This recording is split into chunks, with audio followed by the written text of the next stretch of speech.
สบายดีทุกคนมื้อนี้ลงไปแห่กองฮดกองบวชไปเบิ่งกันเนาะว่าสิเป็นอะไรไปแห่เอาบุญทุกคนกำลังสิแห่ทุกคนอยู่วัดพระนองบัวลาวเพิ่นเฮ็ดบุญเนาะแล้วก็เฮ็ดบุญฉลองเลยฉลองห้องน้ำเนาะแล้วก็แห่กองฮดกองมันบวชอีสังประมาณนี้แหละข่อยก็เอาบ่เป็นเนาะก็เป็นท่าเหตุแล้วก็ลงมาเนาะอยู่วัดน้องบัวลาวทุกคน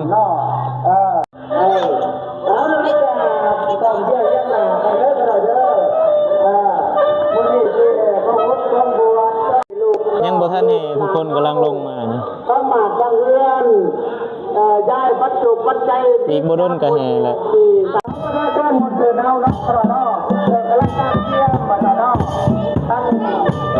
ยังบ่ทันลงมาทุกคนกำลังสิเริ่มคนก็ยังบ่หลายเนาะเพราะว่ายังบ่ทันลงมา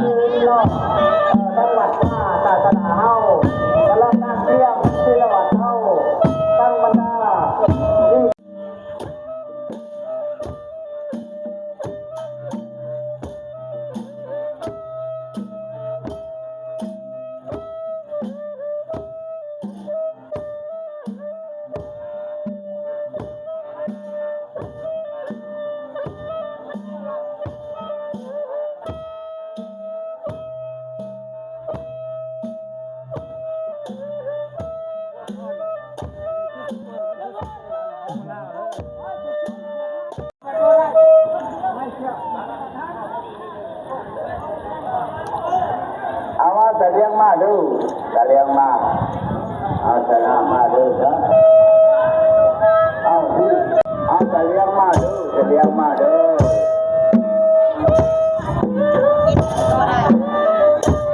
มาในกล้องห้างเข้ายาวไปดูมันดูเอาไปทำกันแล้ว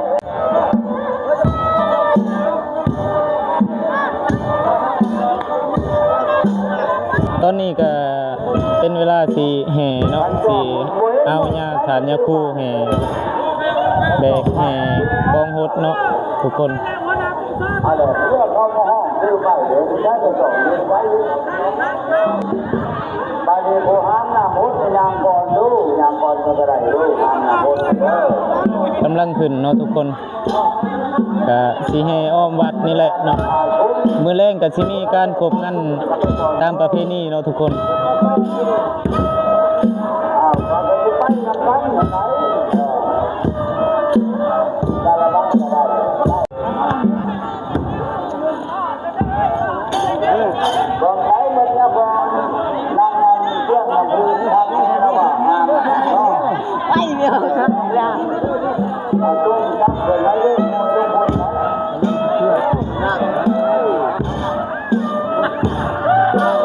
มาแห่กองฮดเด้อทุกคนเด้อแห่กองฮดอยู่บ้านน้องบัวลาวเมืองชลบุรีพี่ก็กำลังเอาอันญาฐานยาคู่ขึ้น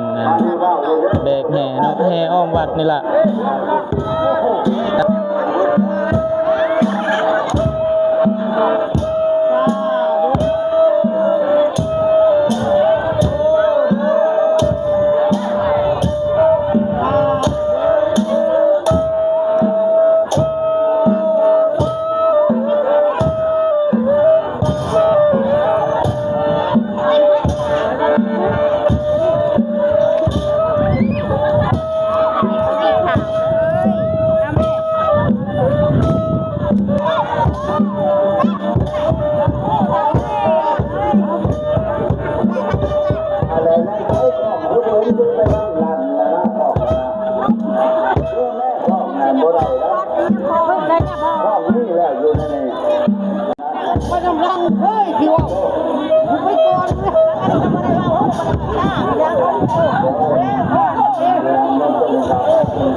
กำลังแห่ทุกคนกำลังแห่อ้อมวัดเนาะ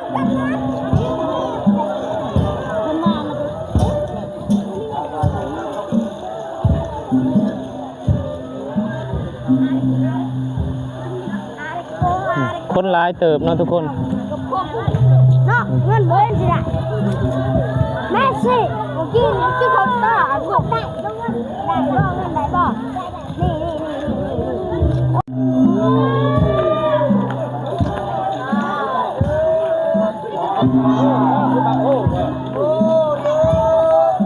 กำลังแห่ทุกคนกำลังแห่การแห่ออมบาทมื้อแรงมีการขบงานเด้อทุกคนเด้อ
เตรียมโหดทุกคนเตรียมโหด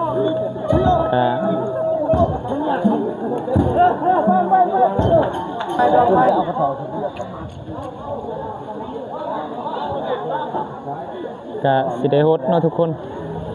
โหดยาฐานยาคู่เนาะ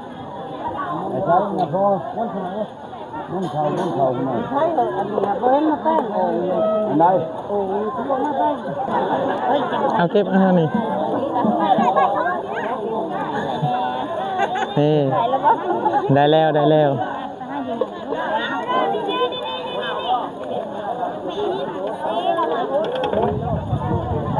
เตรียมโหดทุกคนเตรียมโหดแห่3 หอบเนาะเอาไว้ปึ้ง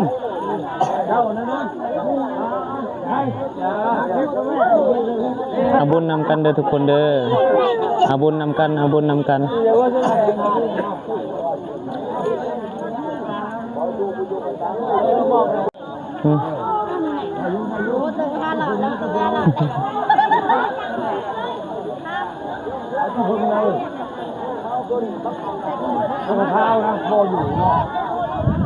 แห่โหดทุกคนแห่โหดเนี่ยปฏิบัติมาที่จับเนี่ยมันฮอดนี่นั่นแหละโหดเลยโหดทุกคนคอยดู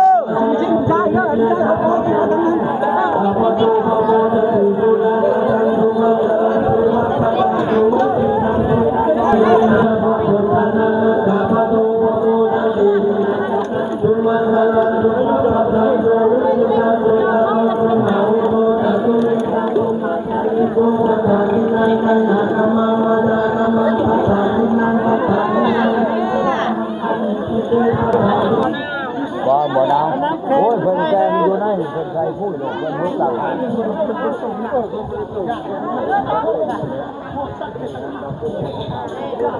ตักคือเราจอกได้โอ้ยอยู่ดาว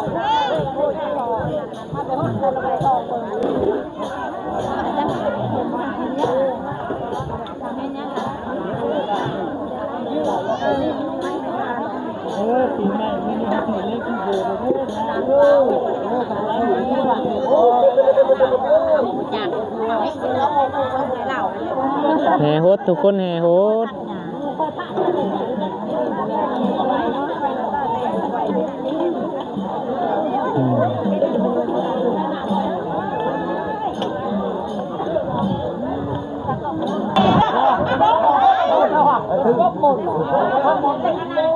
แนวแล้ว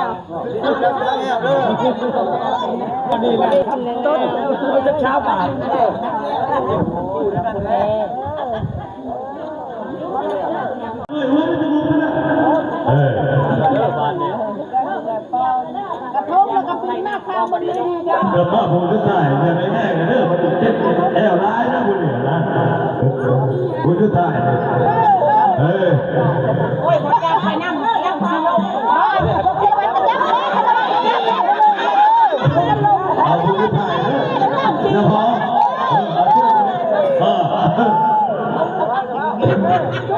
คุณจะใส่แค่ทับเดียวมันจิ้มแอวร้ายมันจิ้มมีบาปเดี๋ยวเรารับจะพอมันเด้อเอาอย่างงี้คนไทยไปนั่งเด้อคนนี้มันว่าทำกรรมเรือเลยถือน้ำนะคนจะถ่าย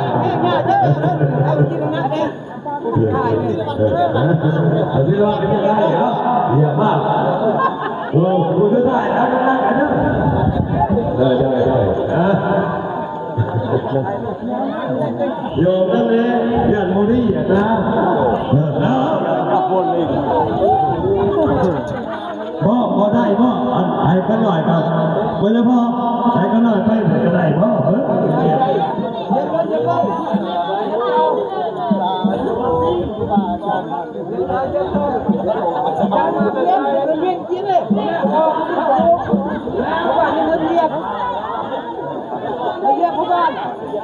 น้าขึ้นมาก่อนนี่ถึงจะได้ผู้หญิงพ